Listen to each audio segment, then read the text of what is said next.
안녕하세요. 재무관리 요약 특강이고요.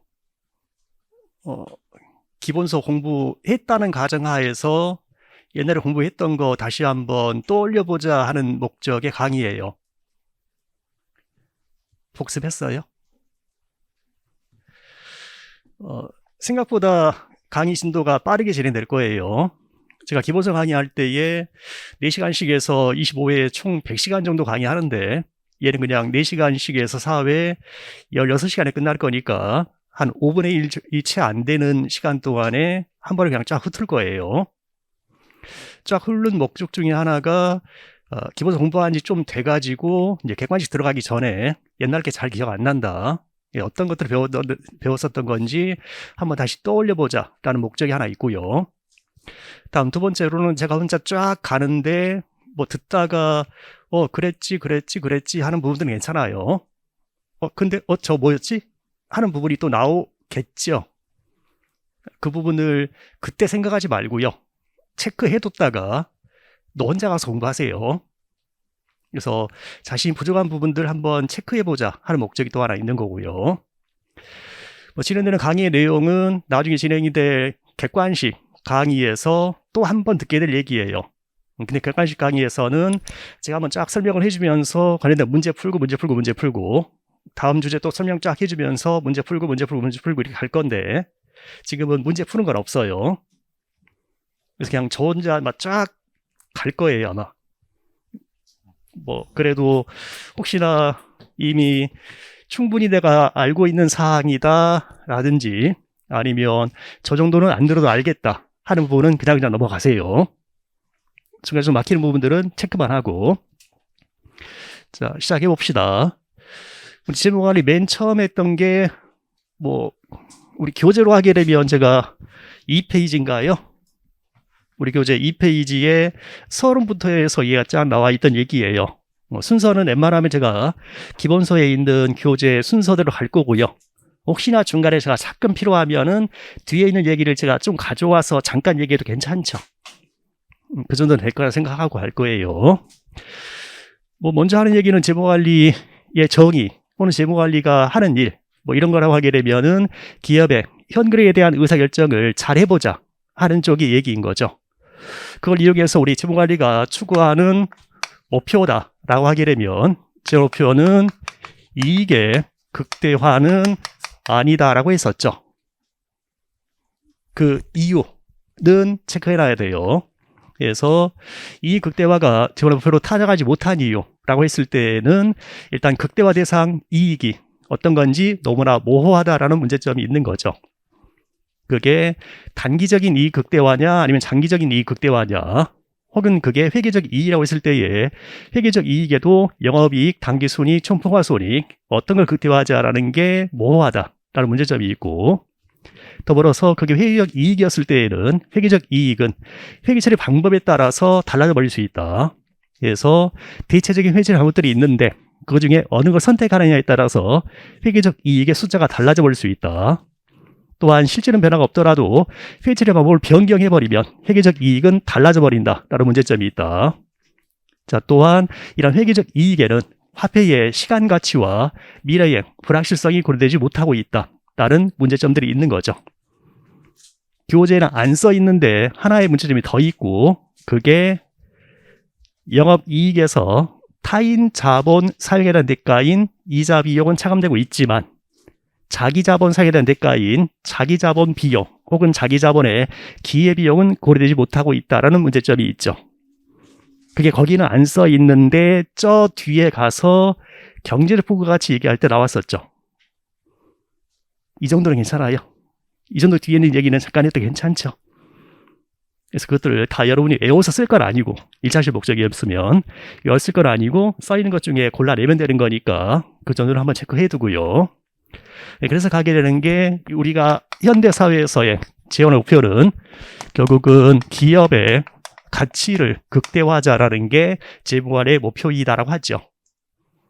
그리고 그런 기업의 가치라는 것은 기업 자산에서 발생될 미래 현금 흐름의 현재 가치다 하면서 우리가 현재 시점에서의 기업 가치다라고 하게 되면은 미래 발생될 현금 흐름들을 적절한 할인율을 이용해서 현재 가치 해가지고 다 더하게 되면 그게 기업 가치다. 그런 기업 가치를 극대화하자라는 건데, 우리가 한 가지의 가정을 하게 되면 이런 기업 가치 극대화는 자기 자본 가치의 극대화와 동일한 개념이 되는 거였죠. 이때 가정하는 게 기업 가치 변동과 무관하게 부채 가치가 일정하면 이라고 했었는데, 그걸 저 뒤에 가서는 자본구조 이론에서 시장의 불안전 요인 중에 대리비용 고려했을 때에 타인 자본 대리비용이 발생하지 않는다면 기업 가치 극대화와 자기 자본 가치 극대화는 동일한 의미가 된다. 하지만 부채 사용이 많아서 부채 의존도가 높아가지고 조조가 자꾸 딴짓할 수 있다라는 타인 자본 대리비용 문제가 발생하게 되면 그때에는 기업 가치 극대화와 자기 자본 가치 극대화는 동일한 의미가 되지 않을 수도 있다.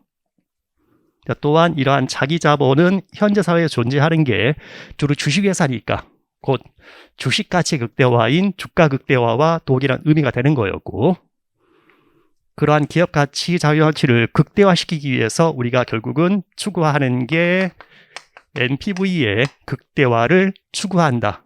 뭐 이런 얘기도 했었죠. 그래서 저 목표가 NPV의 극대화다라고 해도 잘못된 문장이 아닌 거죠. 뒤에 것들을 공부했으니까 이 정도는 괜찮잖아요. 자, 그걸 추구하기 위해서 우리는 결국 구해내는 게 기업에서 발생돼 현금 흐름 계산하는 게 있었고, 현재 가치 하기 위해서 화폐이행, 시간 가치에 생각하는 게 있었죠. 지금 듣다 보니까 별거 없잖아요, 그죠? 첫 시간엔 니네들이 공부 많이 했어, 열심히 했거든. 이 정도 괜찮지 뭐. 뒤에 가면서 문제지. 자, 여기서 발생될 현금이라는 것은 기업 자산에서 발생될 미래 현금 흐름인 기업 잉여 현금 흐름이라고 했었고요. 걔를 적절한 할인율을 반영해서 현재 가치하자. 그게 기업 가치인데 걔를 극대화시키는 게 우리의 목표이다. 그렇다면 우리가 BS 쪽에서 이런 기업 가치 극대화하기 위해서 하는 크게 두 가지 의사결정이 투자에 대한 의사결정과 더불어서 자본 구조에 대한 의사결정 쪽에 문제가 있죠. 이때에 필요한 돈을 타인 자본 조달하는 게 좋은 거냐, 자기 자본 조달하는 게 좋은 거냐 하면서 자본의 조달에 대한 얘기가 나오는 게 자본 구조 이론 쪽에서 얘기했었고, 그래서 조달된 자금을 가지고 어떠한 투자할 거냐 하는 게 자본 예산 쪽의 문제였었죠. 그래서 결국은 자본 예산 쪽에서는 자산의 구성을 어떻게 가져갈 거냐, 자본구조 이론 쪽에서는 자본의 구성을 어떻게 가져갈 거냐에 대한 의사결정을 잘해보자라는 거였었죠. 자, 이때 우리가 좀 더 나가게 되면은 여기 있는 현재 가치와 할인율이 최소화되면 기업 가치가 극대화될 수 있다. 이때 현재 가치와 할인율은 부채 사용 기업이면 가중평균 자본 비용을 이용해서 현재 가치하는 건데, 물론 그 가중평균 자본 비용 안에는 여러 가지 위험에 대한 위험 프리미엄들이 반영된다. 그러면서 무위험 이자율은 깔아줄 거고, 그거 외에 영업 위험에 대한 프리미엄과 재무 위험에 대한 프리미엄이 그 아래 다 들어가는 거죠. 뭐 이제 결국은 이렇게 해가지고 자기 자본 비용 계산되고 가중평균에서 가중평균 자본 비용까지 가는 거니까, 그러면 우리가 어떠한 자산에 투자할 거냐, 다른 자본 예산에 의해서 결정되는 게 기업의 현금 흐름이 결정되고 더불어서 영업 위험이 결정이 되는 거죠. 우리가 뒤에 가서 레버리 분석 쪽에 갔을 때에 영업 위험, 재무 위험 뭐 이딴 소리 했었고, 그때에 투자한 선택, 곧 자산 구성에 따라서 기업의 영업 위험 결정된다. 또한 이러한 자본 구성에 의해서 기업의 재무 위험이 결정이 되는 거였죠. 그러면서 자본 예산과 자본 구조를 잘 결정해가지고 기업 가치를 극대화시키자, 이런 쪽으로 가는 얘기들이었던 거죠. 까지 괜찮죠?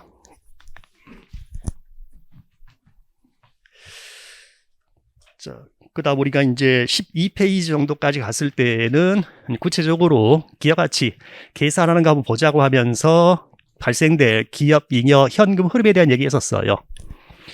그래서 기업 잉여 현금 흐름을 계산하는 식은 가장 기본적으로 알아야 되고, 그게 첫 번째는 영업 현금 흐름이 있었고, 두 번째는 순은저 자본의 변동으로 인한 현금 흐름, 다음 세 번째로는 비유동 자산에 대한 투자로 인한 현금 흐름, 그리고 네 번째로는 이자 비용의 법인세 감시 효과가 있는데 얘는 할인율에 발행하는 게 일반적이다.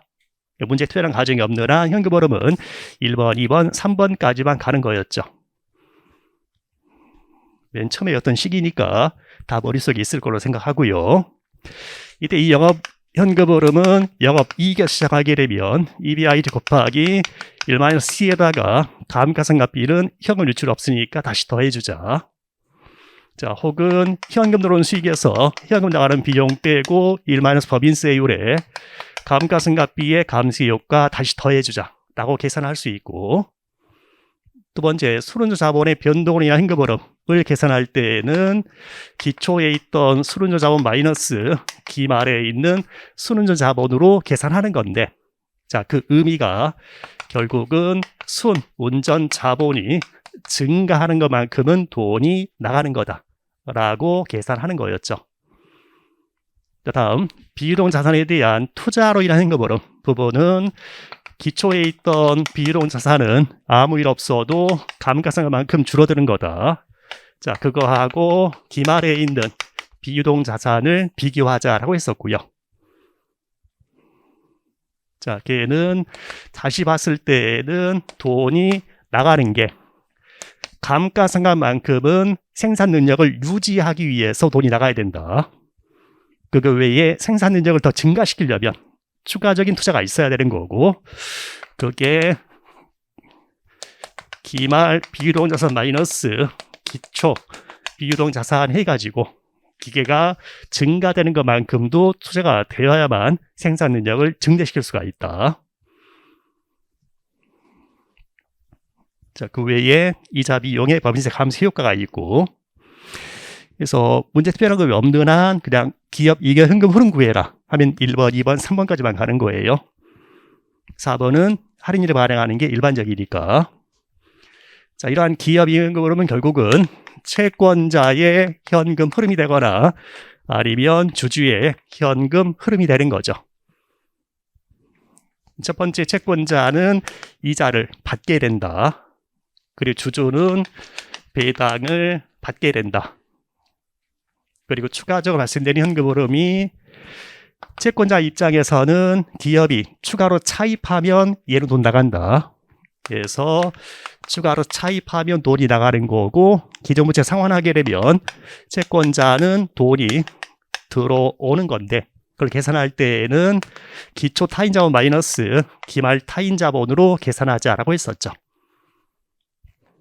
자, 그리고 주주 입장에서는 기업이 유상 증자하게 되면 돈이 나가는 거고, 기업이 자사주 매입을 하면 돈이 들어오는 건데, 그걸 계산할 때에는 기초 자기자본은 아무 일 없어도 순이익 중에서 유보하는 것만큼은 증가된다. 그거와 기말에 있는 자기자본을 비교하자라고 했었죠. 근데 이게 배당하고 유보를 더하게 되면 순이익 되는 거니까, 주주는 첫 번째 순이익은 주주 몫이고, 두 번째 기초 자기자본 마이너스 기말 자기자본 하게 되면은 주주의 현금 흐름이 계산된다까지 갔었죠.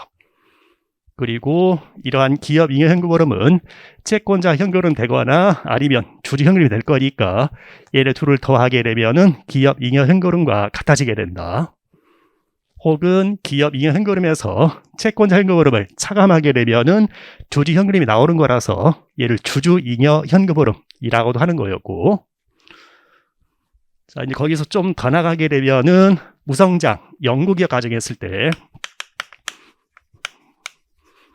그래서 지금 상태대로 영원히 간다를 가정하게 되면 그때는 순운전 자본의 변동은 없게 되는 거고, 우선 이제 영구히 가기 위해서는 비유동 자산에 대해서는 그대로 유지하려면 감가상각만큼은 재투자가 이루어져야 된다. 그래서 1번, 2번, 3번을 같이 고려했더니 기업 잉여 흐름은 세후 영업이익이 기업 잉여 현금 흐름이 되는 거였죠. 그리고 물론 4번에 있는 이자 비용에 법인세 감소 효과 부분이 있는 거고, 그럼 우선 연구기업의 경우에 채권자 현금 흐름은 부채의 변동은 없을 거니까 영원히 쓰는 영구부채, 채권에서도 영구채권이면은 영원히 똑같은 이자만 주는 채권, 그걸 가정하는 거니까 영원히 똑같이 이 부채에서 영원히 똑같이 지급되는 이자만큼이 채권자의 현금 흐름 되는 거였죠. 그리고 주주현금흐름 쪽에서는 우선자 연구기업이니까 자기자본 비용의 변동도 없게 된다. 자, 따라서 발생하는 순이익을 기업 내부에 유보시키는 거 없이 전부 다 배당 지급해서 유보돼 버리면 커져버리는 거니까 유보하는 거 없이 전부 다 배당으로 지급되는 순이익만큼이 우선자 연구기업의 주주의 현금 흐름이 되는 거였죠. 그러면서 관련돼서 잠깐 나왔던 게 비해당평가 모형에서 우선자 모형, 항상선자 모형은 이익 중에 항상 일정한 유보율만큼 유보하고 항상 똑같은 재투자 수익률 나오는 게 항상선자 모형인데, 우선장 모형의 경우에는 발생하는 EPS를 전부 다 배당 지급하면은 우선장 하게 된다. 자, 그리고 이런 우선장 연구기업의 경우 같은 이 주주 현금인 순이익을 계산할 때에 손익계산서에서 영업이익에서 시작을 한다면 영업이익에서 이자를 빼고 법인세까지 빼고 나면은 순이익 계산되는 거죠. 혹시나 다른 자료가 쫙 나오면서 손익을 문제에 주고서 우리가 영업이익을 구해야 되는 상황이 생기면 이 식으로 해서 접근할 수 있겠죠.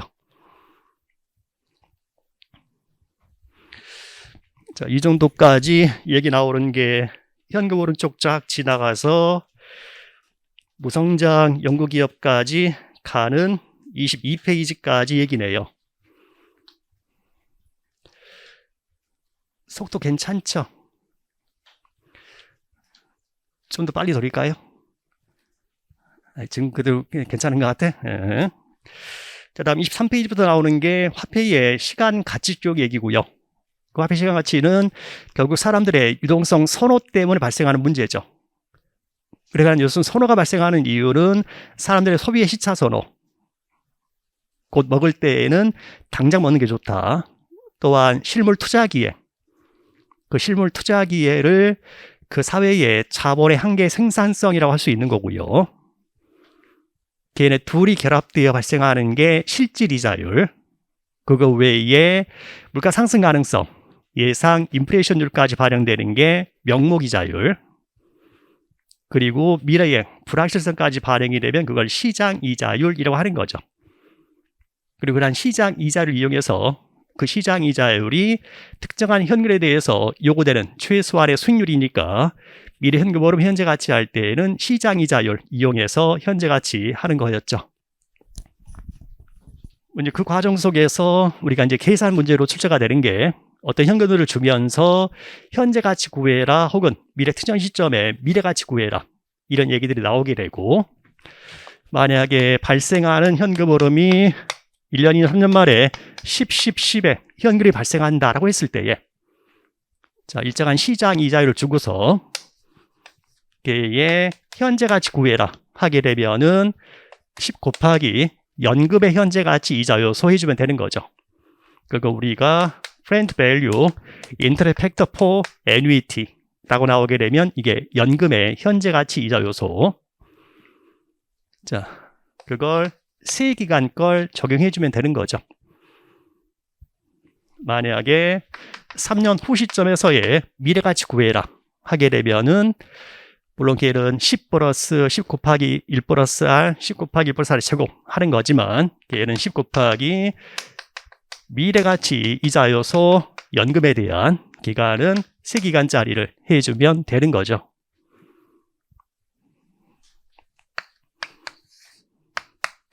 자, 그러한 애들의 현재 가치, 미래 가치 계산해라 라고 했을 때에 가장 먼저 파악을 해야 되는 게 현금흐름이 발생하는 어디부터 발생하느냐 하는 걸 파악해야 되고 어느 시점부터 발생하고 언제까지 얼마마다 몇 번 발생하느냐 하는 현금흐름 파악부터 먼저 되어야 현재 가치나 미래 가치 계산을 할 수 있는 거죠.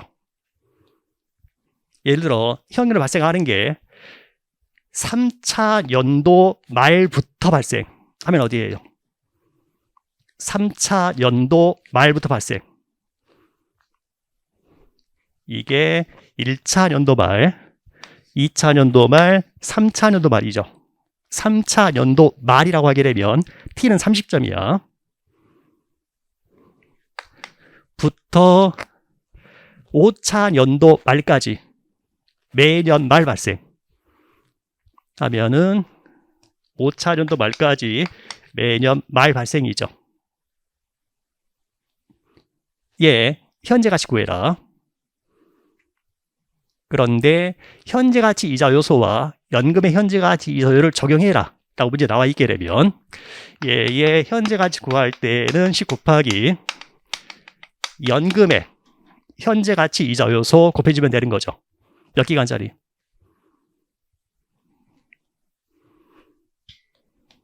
세번 발생이니까 3기간짜리 써야 되죠. 그러면 어느 시점 가치? 현금으로 발생하는 하나 앞 시점의 가치가 되는 거죠. 다시 오려면 2년을 더 끌어와야 되니까 현재 가치 이자 요소 2기간짜리를 적용해 주게 되면 현재 가치가 계산이 되는 거죠. 만약에 미래 가치 구해라 하는 건데 5년 말 시점에서의 미래 가치 구해라 라고 하게 되면 10씩 발생하는 연금의 형태다. 자, 곱하기 연금의 미래 가치 이자 요소인데 몇 기간짜리? 3기간짜리 하면 계산된 거죠. 계산된 거다. 얘네 3개 곱하면 여기 가치예요. 얘네 3개 곱하면 여기 가치가 되는 거죠. 정도 계산할 수 있어야 되고 또 추가로 나온 얘기가 특수한 현금의 현재 가치 얘기를 하면서 무성장 영구현금흐름과 일정성장 영구현금흐름의 현재 가치 계산하자. 그러면 무성장 영구 현금흐름의 현재 가치 계산할 때는 매번 똑같은 현금흐름 나누기 할인율 해주면 되는 거고 그리고 일정 성장 영구연금의 현재 가치 구해라 하게 되면은 맨 첫 번째 현금 흐름 나누기 할인율 마이너스 성장률로 접근해 주면 되는 거죠.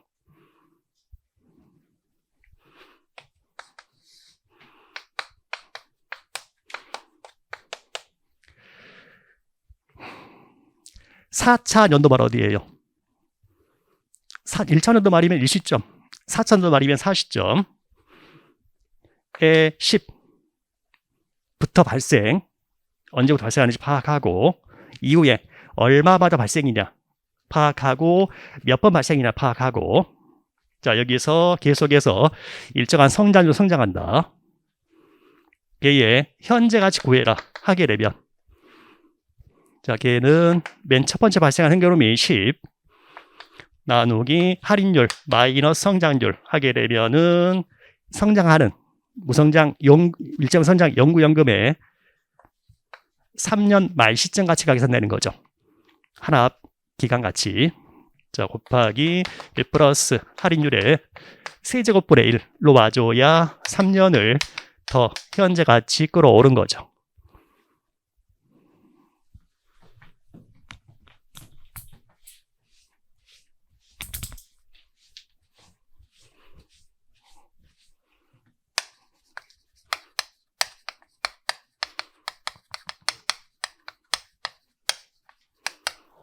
원리금 균등분할 상환 조건 책에 안 넣어놨어요. 원리금 균등분할 상환 조건이라는 것은 이자하고 원금 섞어가지고 매년 똑같은 금액씩을 지급한다. 회계에서 리스 삼각표 그리고 했잖아요. 리스트 삼각표를 재무관리에서 그려야 되는 상황이 생겨요.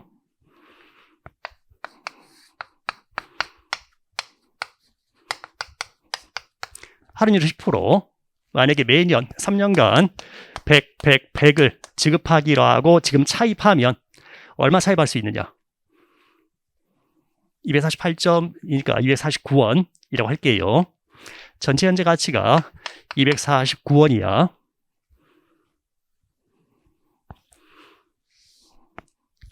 현재 시점에 249원을 차입하고서 3년간 매년 말 원리금 균등분할 상환하기로 했다. 매년 말 상환할 금액은 얼마? 면 A 똑같은 금액 상환한다라고 했을 때에 그 A 곱하기 연금의 현재 가치 이자 요소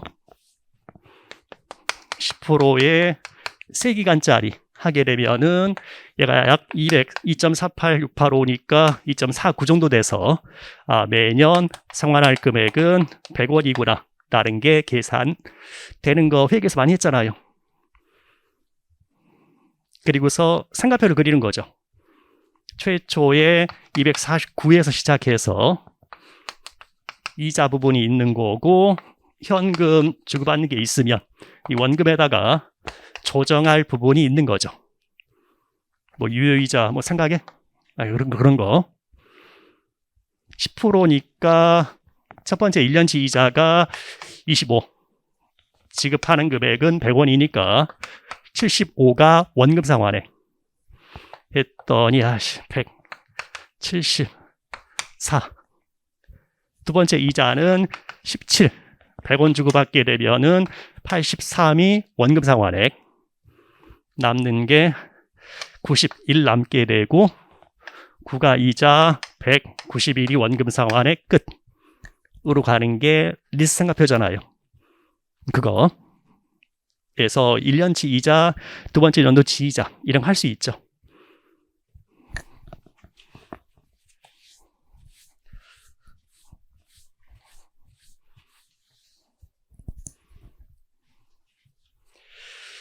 그런 얘기들 쫙 나와 있던 게 화폐의 시간 가치 쪽에서 얘기 드리고 그런 얘기가 30페이지 정도까지 나와 있고요.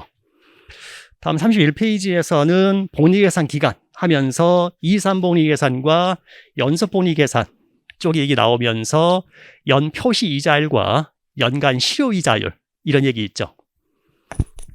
자, 만약에 연 표시 이자율이 12%다라고 하고요. 연간 이자 계산하는 횟수가 2회다라고 하게 되면 그러한 경우에 연간 실효 이자율 계산하시오 하면 어떻게?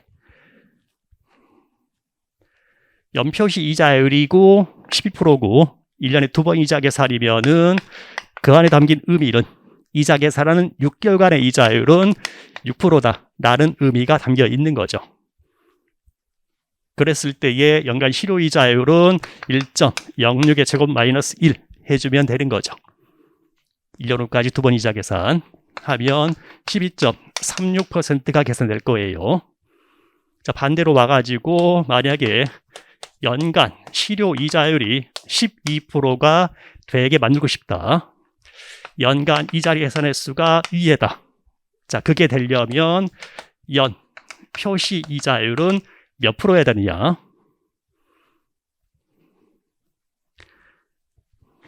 걔는 1 플러스 연 표시 이자율 나누기 2에 제곱하는 게 1 플러스 연간 실효 이자율이 되는 거니까 이게 1.12가 돼야 되고 제곱하기일 거니까 루트 씌우고 1이 빠져나가야 되고 곱하기 2까지 오면 되는 거죠.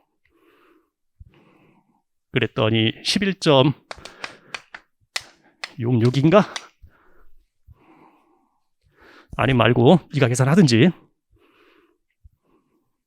만약에 1년에 4번 이자 계산 4번 이자 계산이면은 여기에 3의 4제곱 들어가면 될 거고 4번 이자 계산이면 4가 될 거니까 그때는 4루트 다음에 곱하기 4까지 가면 되는 거죠.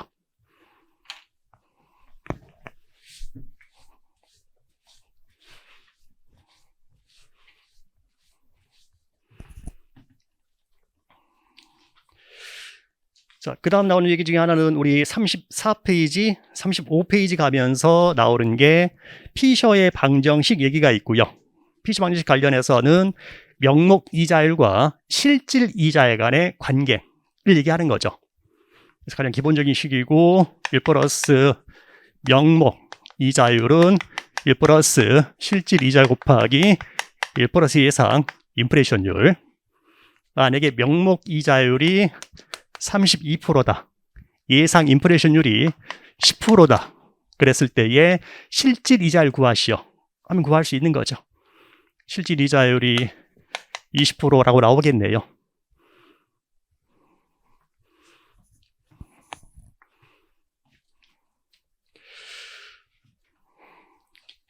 또 37페이지에 나와 있던 얘기가 실제로 우리가 기업 가치 구할 때에 기업 잉여 현금 흐름의 현재 가치로 계산하는데 그건 곧 영업 자산의 가치가 된다. 거기에다가 비영업 자산 가치는 그냥 시장 가치로 더해주자. 뭐 이런 방식을 취한다. 정도 얘기 나와 있던 게 37페이지 여기였고요. 자, 그래가지고 1장이 끝나네요. 1장 괜찮죠? 뭐 별거 없었죠? 자, 2장 들어가는 얘기가 우리 자본 예산 쪽의 얘기로 들어갔고, 자본 예산 쪽에서는 결국 투자한 평가, 투자한 선택에 대한 얘기인 거죠.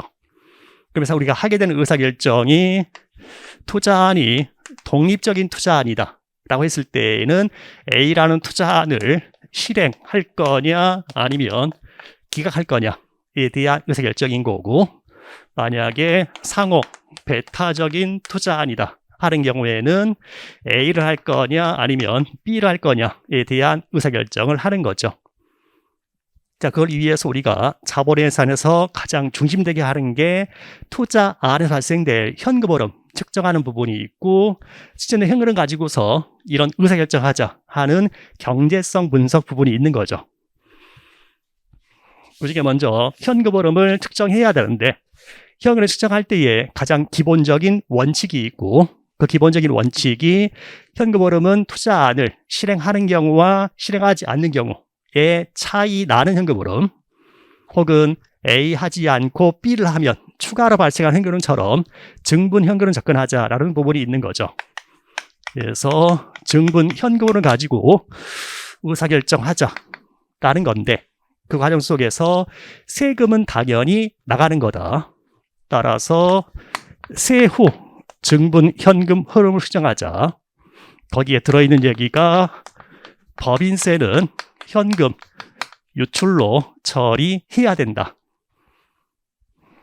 다음 두 번째로는 감가상각비와 관련해서는 감가상각비는 현금의 유출이 없는 비용이다. 따라서 현금 유출로 처리하면 안 된다.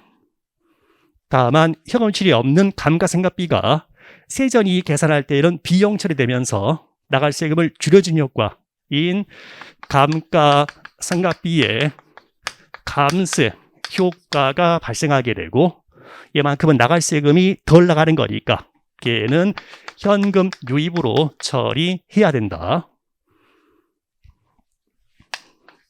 다음 세 번째로는 매몰 원가, 기회 비용, 그리고 부수 효과 부분이 있고, 매몰 원가라는 것은 과거에 이미 발생한 지출로서 현재 어떠한 의사결정을 하든지 간에 취소시킬 수 없는 이미 발생한 과거의 지출이다. 그만큼은 과거에 이미 발생해서 내가 어떠한 의사결정을 하든지 간에 달라지지 않는 거니까 나의 의사결정과 관련이 없는 비관련 원가다. 따라 걔는 현금 유출로 처리하면 안 된다. 그런데 기회비용은 내가 투자안 실행하게 되면 포기되는 다른 게 있다. 투자안 실행하지 않았으면 들어올 돈인데 투자안 실행하게 되면 안 들어온다. 들어올 돈이 안 들어오는 거니까 현금 유출로 처리해야 된다. 다음 부수효과라는 것은 신규 투자안 실행하게 되면 기존 투자안의 현금 흐름에 미치는 영향을 부수효과라 하고, 그러한 경우에는 반드시 현금 흐름에서 고려를 해야 된다. 그럼 부수효과 중에서 부정적인 부수효과를 잠식비용이라고도 부르고, 잠시 비용의 경우에는 현금 유출로 처리해야 된다. 다음 네 번째로는 투자한 실행에 필요한 자금이 있었을 때에 그걸 부채로 차입하면 이자를 지급한다. 자기 자본에 대해서는 배당을 지급한다. 혹은 투자한 실행하지 않았으면 그 돈을 은행에 넣어놔서 이자가 들어왔을 텐데 그런 예상 이자 수익을 상실하게 된다. 같은 부분을 우리가 금융 비용이라고 할 수 있고 그러한 금융 비용들은 현금 흐름에서 고려하지 않는다. 얘네는 할인율에 반영한다 라고 하는 거죠.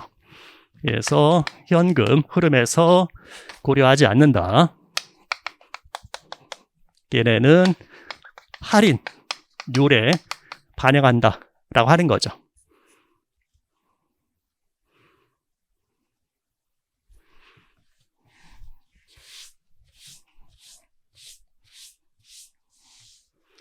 자, 이게 우리 교재 43페이지도 나오는 현금 시정 시의 유의사항, 현금액 시정의 원칙들에 대한 얘기고요.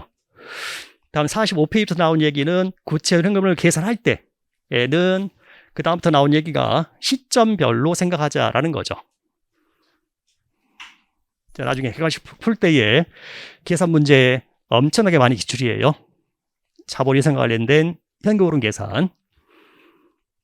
그래서 폼에다 시켜둬야 돼요. 투자하는 시점이 있고 1년 후, 2년 후 쫙 가서 내용연수 말까지 발생되는 현금 흐름. 근데 그러한 현금 흐름은 결국 투자한도 기업의 자산이니까 자산에서 발생되는 현금 흐름 뿐이다. 맨 먼저 발생하는 게 증분, 영업 현금 흐름이 발생하게 되는 거죠.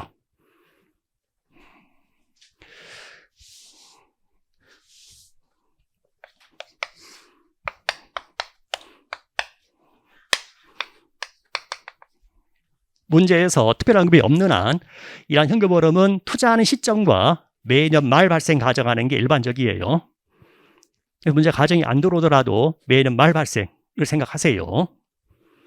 그래서 투자하는 기간 동안에 매년 말 증분, 영업 현금이 발생하게 된다.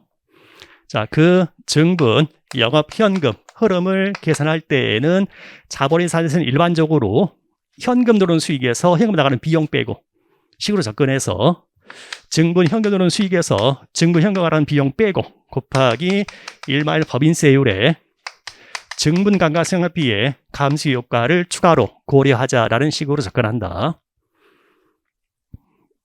그리고 1차 시험에서 여기까지 기출을 다 봤을 때는 그냥 문제에서 숫자로 얘기할 때에 자, 신규 투자 실행하면 매년 매출액은 얼마 증가, 매년 이 비용은 얼마 증가, 감가상각은 다 정액법으로 갈 거니까 연도별로 다 계산할 필요는 없는 거고 한 번 계산하면 끝나는 게 일반적. 자, 다음 두 번째, 수운전 자본의 변동으로 인한 현금 흐름은 일반적으로 새로운 기계를 사게 되면 수운전 자본은 추가로 필요한 게 일반적이다. 그래서 투자하는 시점에서 추가로 필요한 거니까 돈이 나가게 된다. 그리고 여태까지 1차 기출 봤을 때에는 투자 기간 중에 변동에 대한 얘기는 없다. 물론 얘기가 나오게 되면은 수련 자본이 추가로 필요하면 그만큼 돈이 나가는 거고 덜 필요하면 돈은 들어오는 건데 지금까지 기출은 그런 건 없고 다만 내용수 말이 되게 되면 이러한 수련 자본은 기계를 굴리기 위해서 잠깐 들어가는 돈이니까 내용수 말이 되면 걔가 회수가 된다라는 거 고려해야 된다. 최근 기출들을 봤을 때는 문제에서 그냥 친절하게 이렇게 투입됐던 금액은 내용수 말에 다 회수가 된다라고 얘기하는 게 일반적이지만 과거에는 이에 대한 언급이 없었던 적도 있다. 혹시나 문제가 언급이 없더라도 수련 자본은 회수가 된다라는 것은 알아서 고려해야 된다. 다음 세 번째로는 비유동 자산에 대한 투자로 인한 현금 흐름 부분이 있고 그때 우리가 만약에 구기계를 신기계로 대체하는 투자안이다 라고 하게 되면 새 기계 사게 되면 돈이 나가게 된다. 따라서 새 기계 구입하는 것만큼 돈은 나가게 된다. 반면에 새 기계를 샀으면 구기계는 팔 거니까 구기계 처분에 따른 유입액이 발생하게 된다. 이 새 기계 사면서 돈 나가는 거고 감가상각 되어 가다가 내연수 말이 되면 얘를 팔 수 있다. 그러면 여기서 새 기계를 처분해서 돈이 들어오게 된다. 더불어서 새 기계로 바꾸지 않았으면 구기계를 그냥 쭉 쓰다가 여기서 팔았을 거다. 그럼 거기서 구기계 처분에 따른 유입이 발생했을 텐데 새 기계 바꿔버렸으니까 여기서 팔아버렸다. 자, 이 돈 안 들어오게 된다. 마이너스. 자, 더불어서 이렇게 처분해서 유입되는 금액 계산할 때에는 처분한 금액뿐만이 아니라 처분한 금액과 처분 시점, 장부금액의 차이인 처분 손익의 세금 효과 고려해야 된다. 따라서 처분에 따른 유입액, 처분에 따른 유입액을 계산할 때에는 처분하는 금액 들어오는 것 뿐만이 아니라 처분하는 금액과 처분 시점, 장부금액 차이인 처분 손익에다가 법인세율 곱한 처분 손익의 세금 효과 추가로 고려해야 된다.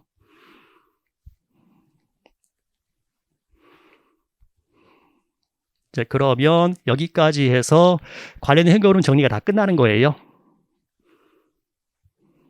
여태까지 1차 기출을 봤을 때에는 다 그냥 이 포맷 안에 다 그냥 들어와요. 그러니까 나중에 혹시나 문제 풀고 이럴 때는 문제 보면서 그냥 흘러가지 말고 자본인수학의 문제면 나올 현금들은 얘네들이다. 그러니까 문제 읽으면서 예 칸을 맺고 가는 식으로 정리하면 돼요. 그리고 일반적인 문제들에서는 이렇게 시점별로 현금 흐름들이 계산이 될 거고 그걸 이용해서 NPV 구해라 로 문제 나오는 게 일반적이고,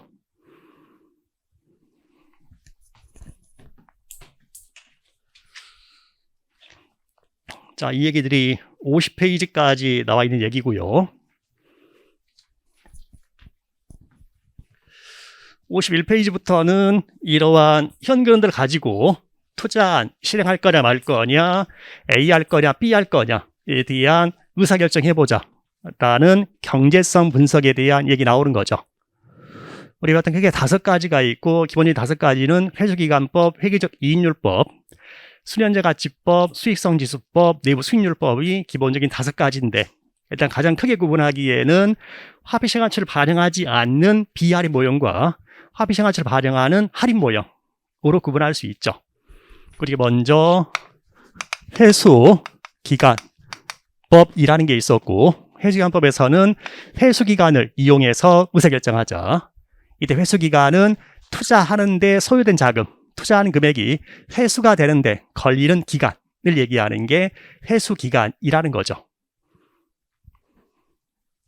그 회수기간을 이용해서 의사결정하는 기준이다라고 했을 때에는 만약에 상호 배타적인 투자아니면 회수기간은 짧은 게 좋은 거죠.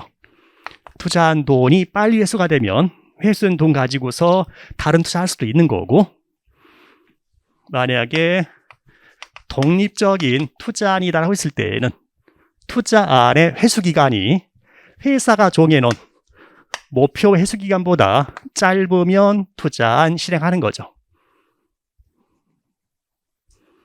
이런 회수기간법의 문제점이다 라고 하게 되면은 문제점 중에 첫 번째는 회수기간까지의 현금 흐름만 고려한다.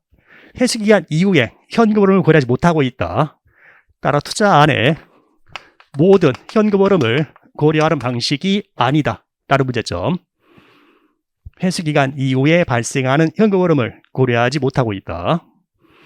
다음 두 번째로는 화폐의 시간, 가치를 고려하지 못하고 있다.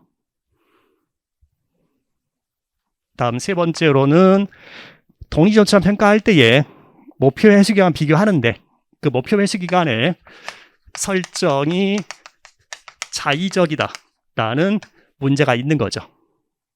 그 문제점들 중에서 화폐의 시간까지 고려를 못한다 라는 문제점을 해결하기 위해서 투자한 금액이 현재 가치로 회수되는 기간을 고려해보자 하는 게 할인 회수 기간법이라는 거죠.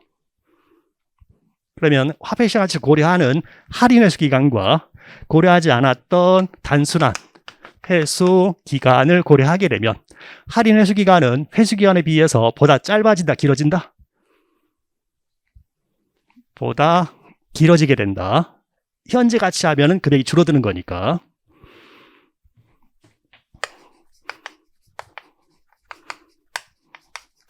다음 두 번째는 회계적 이익률법. 회계적 이익률법에서는 회계적인 이익률을 이용해서 의사결정하자. 그 회계적 이익률을 계산할 때는 연평균 손이익을 총 투자액 또는 평균 투자액으로 나눠 계산한다. 과거 기출을 봤을 때는 평균으로 간 게 일반적이고 평균 투자액 분의 연평균 순이익 계산하는 형태가 회계적 이익률. 이걸 이용해서 의사결정할 때에 의사결정 기준이라고 하게 되면은 상호 배타적인 투자 아니면 회계적 이익률이니까 회계적 이익률은 높은 게 좋은 거다 라고 의사결정하는 거고, 독립적인 투자안이다 라고 했을 때는 투자안의 회계적 이익률이 회사가 정해놓은 목표 회계적 이익률보다 이익률이니까 높으면 실행한다. 자, 걔의 문제점이다 라고 하게 되면은 현금이 아니고 회계적인 이익 가지고 얘기하고 있다. 그래서 투자안에 현금 흐름을 고려하지 못하고 있다라는 문제점이 있고, 자, 또한 화폐의 생활치를 고려하지 못한다라는 문제점이 있고, 목표 회계적 이익률의 설정이 자의적이다 라는 문제점들이 있는 거죠.